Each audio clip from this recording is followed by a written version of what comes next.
တချို့စော်တွေကလက်ဘက်ကွင်းတွေက event နဲ့တူတယ်ကွာတာကြီးလို့အပေါ်ရန်ကနေကျင်းတော့ event ထဲမှာကိုတယောက်တည်းလို့ထင်ရပေမဲ့ဟဲ့အောင်နေ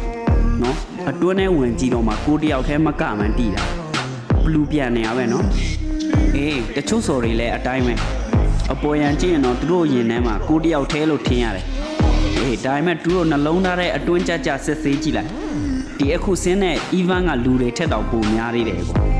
အေးအဲ့ဒီချိန်မှာကိုကတခြားကောင်နေနဲ့ရင်မောင်တန်းပြီးရှင်ရတော့မှာကွာဒီ event မှာစကင်ရှိစရာမလိုစကေးရှိတာနဲ့မင်းဒီ event တစ်ခုလုံးကိုမင်းသိမ်းနိုင်ပြီကွာမင်းပိုင်ပြီလို့ယူဆလို့ရတယ်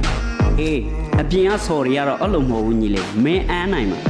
မင်းပတ်စံများများပေးနိုင်မှာပဲမင်းသိမ်းနိုင်ဘောပေါက်ပတ်ကြီးမှာတော့တခါတီသွားတယ်ဘာမှမဖြစ်ဘူးညီလေးနောက်တစ်ချိန်လေထီးနဲ့ဆင်းပြီးပြန်ကြိုးစားပိုင်ဝင်ရှိသေးတယ်ကွာအပြင်ကဆော်တွေကတော့အဲ့လိုမဟုတ်ဘူးကွာမင်းပထမတစ်ချိန်မအမ်းနိုင်တာနဲ့မင်းမှာဒုတိယအခွင့်အရေးဆိုတော့ဘယ်တော့မှမရှိတော့အေးအဲ့ကြောင့်ငွေရအောင်ရှာငွေရှာနေတော့မှဖင်ရပြီးတော့ဆော်တွားမထားနဲ့နော်